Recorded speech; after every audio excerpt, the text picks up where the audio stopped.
नमस्कार दर्शक बंधु, जय श्री जगन्नाथ। आज आम कथा गोटे महत्वपूर्ण विषय उपर। दर्शक बंधु, प्रायतः आपण समस्ते महाकुंभ जाइथिबे बुड़ देवा लगी। पाखापाखि 66 कोटी लोक कुंभ स्नान कर सारी, अर्थात आम भितरे बहुत लोक कुंभ नगरी को जाई कुंभरे स्नान कर सारी। आ जो माने भी स्नान करने को जाउछंती से माने कुंभरू जल नहीं करी आछंती। आ सेथिपाई अनेक गुड़िए दर्शक मानक मध्यरे प्रश्न रही कि एही जलर प्रयोग केमिति कराजिबो, केउ कार्य एहाकु व्यवहार कराजिबो, एहाकु केउठारे रखाजिबो, घर को एही जल नहीं हेबो कि नाही। एमिति भी किछि लोक मानक मध्यरे प्रश्न रहितिला कि कुंभरू आमे जल आनिबा उचित कि नाही। आउ एमिति भी सुनिया को मिलुछि जे एही जल मध्य बर्बाद कर दोछि। तो कौन करबा उचित? शास्त्र अनुसार आमे एही जलर प्रयोग किपरि भावे करबा उचित, कौन विधि रही यापाई, केउ स्थान रे एही जल को रखिबा उचित, केमिति भावे आमे एही जलर प्रयोग करि परिबा। सेथिपाई मोर आजर एही वीडियोटी रही जोथिरे आमे आलोचना करबा कि त्रिवेणी संगम रु जल आनिबा उचित कि नाही। आउ जदि आपण जल आनिछंती ताहाले ताको केउ स्थान रखिबे, कहीं ना ये जो त्रिवेणी संगम जल यह आपण को बर्बाद भी कर पारिबो आउ आबाद भी कर पारिबो। एही जल रे अद्भुत क्षमता रही, ये आपण को बड़रू बड़ करज रु मुक्ति मध्य दे पारिबो आउ करजदार भी बनी पारिबो। आवश्यक एहा जे आपण एही जल को किपरि भावे व्यवहार करूछंती, केउठी रखुछंती, एहा जानिबा निहाती आवश्यक। जदि आपण एहार सठिक से व्यवहार करछंती तेबे एहा आपणकर धन जन लक्ष्मी रे परिपूर्ण करदेबो, परिवार रे शांति बजाय रहिबो, आपणक परिवार वृद्धि करिबो, सांगरे दिन को दिन उन्नति आनिबो। हेले जदि एहाकु भूल स्थान रखिबे बा भूल से व्यवहार करिवे जहाँकि आपण को बिल्कुल करबा उचित नुह, ताहले एहा आपण को बर्बाद भी कर पारिबो। आपणकर व्यापार को चाकरी रे मध्य हानि आनी पारिबो, काहेकि ना एहार क्षमता बहुत अधिक आ शक्ति मध्य बहुत अधिक। एथिपाई जानि नियंतु केउ स्थान रे एहाकु रखिबे, एही जलर कौन आपण व्यवहार करि परिबे आ केउ भली एहाकु व्यवहार करिबा दरकार आ दरकार नाही। तेबे आसंतु वीडियोटी को आरंभ करिबा। कुंभ स्नानर फल प्राप्ति पाई माँ गंगांकर आशीर्वाद प्राप्ति करबा पाई कमेंट बॉक्स रे अवश्य लिखंतु हर हर गंगे, हर हर महादेव, जय माँ गंगे। माँ गंगांकर आशीर्वाद रु आपणकर जीवन रो दुख समाप्त हेबो आ आपणकर जीवन रे खुशी लहरी खेली जिवो।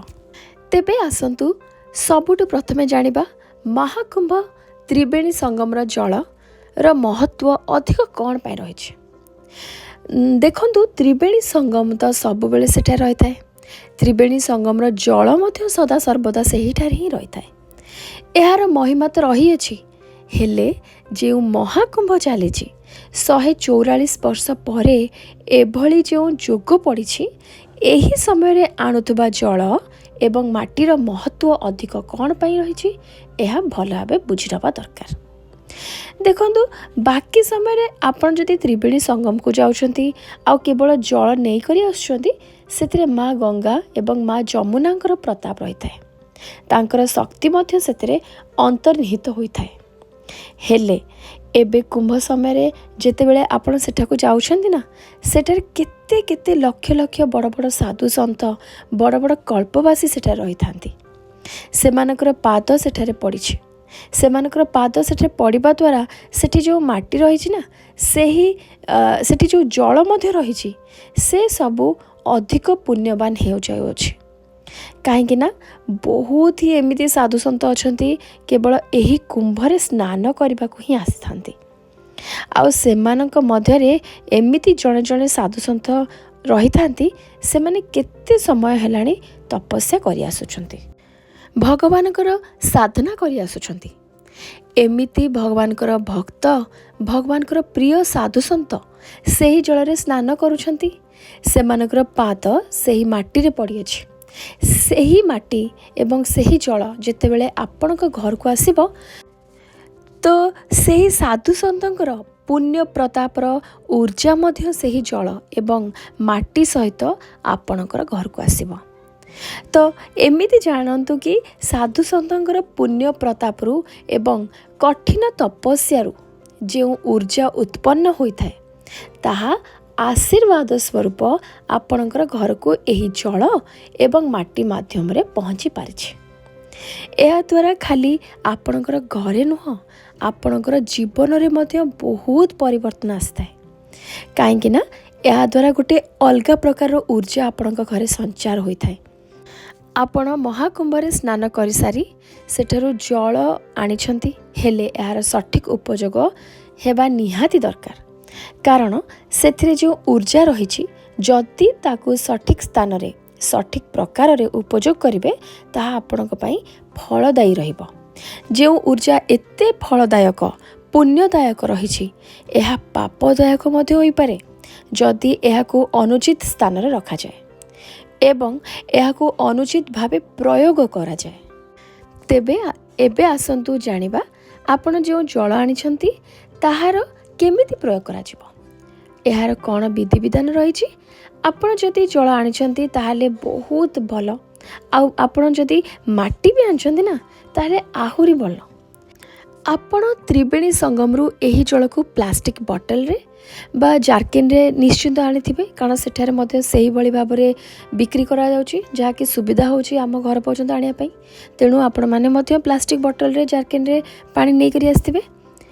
ଏବେ ଏହାକୁ ଘରକୁ ଆଣିବା ପରେ ଆପଣ ତମ୍ବା ଅଥବା ପିତ୍ତଳ ପାତ୍ରରେ ରଖନ୍ତୁ।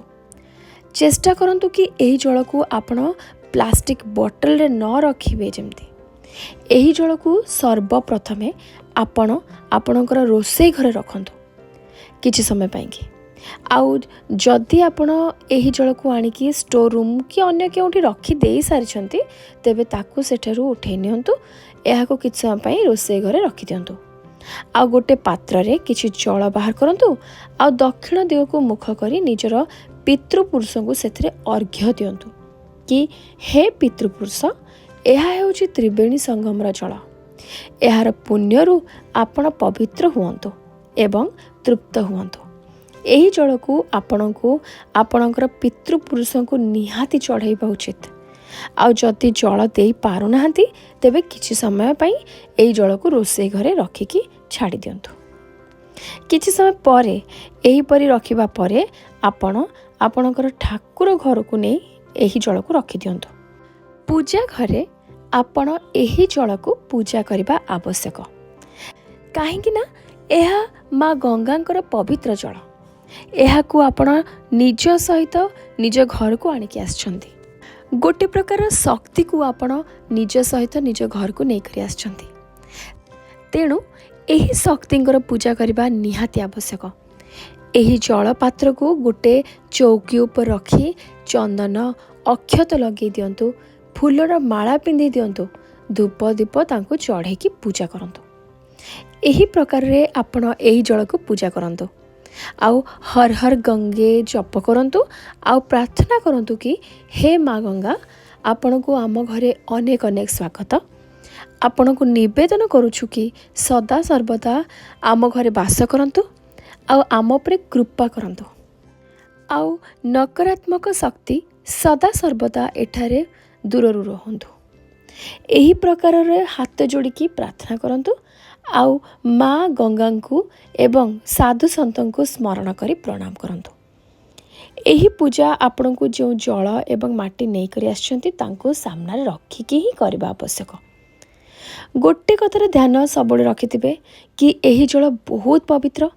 ଏହି ଜଳ ଯଦି ଆପଣଙ୍କ ଘରେ ଅଛି ନା, ଯଦି ଘରେ ଛୁତିକିଆ ଅବା ମୃତ୍ତିକିଆ ହୋଇଯାଉଛି ତାହେଲେ ମଧ୍ୟ ଏହି ଜଳ କେବେ ଅପବିତ୍ର ହୁଏ ନାହିଁ। ଆପଣ ଭଗବାନଙ୍କର ମୂର୍ତ୍ତି ବା ଫଟୋକୁ ଗଙ୍ଗା ଜଳରେ ସ୍ନାନ କରାଇବେ, ହେଲେ ଏହି ଜଳ କେବେ ବି ଭାସି ହୁଏନି କି ଅପବିତ୍ର ମଧ୍ୟ ହୁଏନି। ତେବେ ସବୁଠୁ ପ୍ରଥମତଃ ମୁଁ ଆପଣମାନଙ୍କୁ କହିଲି ଯେମିତି ପିତୃପୁରୁଷଙ୍କର ତୃପ୍ତି ପାଇଁ କ'ଣ କରିବା ଦରକାର ଏହି ଜଳ ଦ୍ୱାରା। ତାପରେ ଏହି ଜଳକୁ ଆପଣ ନିଜ ପୂଜା ଘରେ ରଖିପାରିବେ। ଏହି ଜଳର ଉପଯୋଗ ପାଇଁ କୌଣସି ବି ପବିତ୍ର ତିଥିରେ ଯେମିତିକି ଆଗକୁ ଆସୁଥିବା ଅମାବାସ୍ୟା ବା ପୂର୍ଣ୍ଣିମାରେ ଆପଣ ଏହି ଜଳରେ ସ୍ନାନ କରିବା ଆବଶ୍ୟକ। ଗାଧେଇବା ପାଣିରେ ଏହି ପବିତ୍ର ଜଳରୁ ଟିକେ ମିଶାଇ ଦିଅନ୍ତୁ। ଆଉ ମିଶାଇବା ସମୟରେ ପ୍ରଥମେ ଗଙ୍ଗା ଜଳକୁ ହିଁ ନେବେ, ତାପରେ ବାକି ପାଣି ଭରିବେ। ଏହାଦ୍ୱାରା କ'ଣ ହେବ ନା ଆପଣଙ୍କୁ ତ୍ରିବେଣୀ ସଙ୍ଗମରେ ସ୍ନାନର ପୁନଃ ଫଳ ପ୍ରାପ୍ତି ହେବ। ତା ସହିତ ଆପଣ ଜାଣିଛନ୍ତି ଯେ ଅମାବାସ୍ୟା ବା ପୂର୍ଣ୍ଣିମା ଏହି ଦିନମାନଙ୍କରେ ପବିତ୍ର ନଦୀମାନଙ୍କରେ ସ୍ନାନ କରିବା ଅତ୍ୟନ୍ତ ଶୁଭଦାୟକ। ତ ଆପଣ ଯଦି ସେହି ଦିନମାନଙ୍କରେ ଏହିଭଳି ସ୍ନାନ କରିବେ ତେବେ ପବିତ୍ର ନଦୀରେ ସ୍ନାନ କରିବା ସମାନ ଫଳ ପ୍ରାପ୍ତି ଆପଣଙ୍କୁ ମିଳିବ। ଦ୍ୱିତୀୟରେ ଯେବେ ଅମାବାସ୍ୟା ଥିବ ନା, ତ ଅମାବାସ୍ୟା ଦିନ ଆପଣ ପିତୃପୁରୁଷଙ୍କର ତର୍ପଣ କରୁଥିବେ। ଆସନ୍ତା ଅମାବାସ୍ୟା ଯାହା ରହିଛି ଫାଲ୍ଗୁନ ଅମାବାସ୍ୟା, ଏହି ଅମାବାସ୍ୟାରେ ଆପଣ ତର୍ପଣ କରନ୍ତୁ। ଏହା ବହୁତ ମହତ୍ତ୍ୱପୂର୍ଣ୍ଣ। ଏହି ଜଳ ଦ୍ୱାରା ପିତୃପୁରୁଷଙ୍କର ପାଇଁ ତର୍ପଣ କରିବେ ନିଶ୍ଚିନ୍ତ ଭାବରେ। ଏହା ବହୁତ ଫଳଦାୟକ ରହିବ।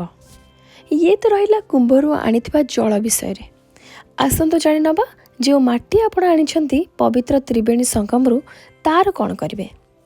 ଏହି ମାଟିକୁ ଗୋଟେ ଲାଲ କପଡ଼ାରେ ବାନ୍ଧିକି ଏହା ନିଜ ପୂଜା ଘରେ ପୂର୍ବ ଦିଗକୁ ରଖନ୍ତୁ। ତା ଛଡ଼ା ଉତ୍ତର ପୂର୍ବ କୋଣରେ ମଧ୍ୟ ଆପଣ ଏହାକୁ ରଖିପାରିବେ। ଏହି ମାଟିକୁ ଆପଣ ନିଜ ତୁଳସୀ ଗଛର ମାଟିରେ ନିଶ୍ଚିନ୍ତ ରୂପରେ ମିଶାଇବେ। ଯଦି କୌଣସି ବ୍ୟକ୍ତି ମହାକୁମ୍ଭକୁ ଯାଇ ପାରିନାହାନ୍ତି ତେବେ ସେ ଏହି ମାଟିକୁ ନିଜ ମଥାରେ ଲଗାଇ ପାରିବେ। ଏହାଦ୍ୱାରା ତାଙ୍କୁ ତ୍ରିବେଣୀ ସଙ୍ଗମର ଦର୍ଶନର ଫଳ ପ୍ରାପ୍ତି ହେବ। ତେବେ ଆଜିର ଭିଡ଼ିଓଟି ଆଶା କରୁଛି ଆପଣମାନଙ୍କୁ ନିଶ୍ଚିନ୍ତ ଭାବରେ ଭଲ ଲାଗିଥିବ। ଯଦି ଭଲ ଲାଗିଥିବ ତେବେ ନିଶ୍ଚିନ୍ତ ଭାବରେ ଲାଇକ୍ କରନ୍ତୁ, ଅନ୍ୟମାନଙ୍କ ସହିତ ସେୟାର କରନ୍ତୁ। ଆଉ ଚ୍ୟାନେଲରେ ଯଦି ଆପଣ ନୂଆ ଅଛନ୍ତି ତାହେଲେ ଚ୍ୟାନେଲକୁ ନିଶ୍ଚିନ୍ତ ଭାବେ ସବସ୍କ୍ରାଇବ୍ କରନ୍ତୁ। କାଲି ପୁଣି ଥରେ ଆଉ ଗୋଟେ ନୂଆ ଭିଡ଼ିଓ ସହିତ ଆପଣମାନଙ୍କ ଆଗକୁ ଆସିବି। ରହିଲି। ହର ହର ଗଙ୍ଗେ, ହର ହର ମହାଦେବ।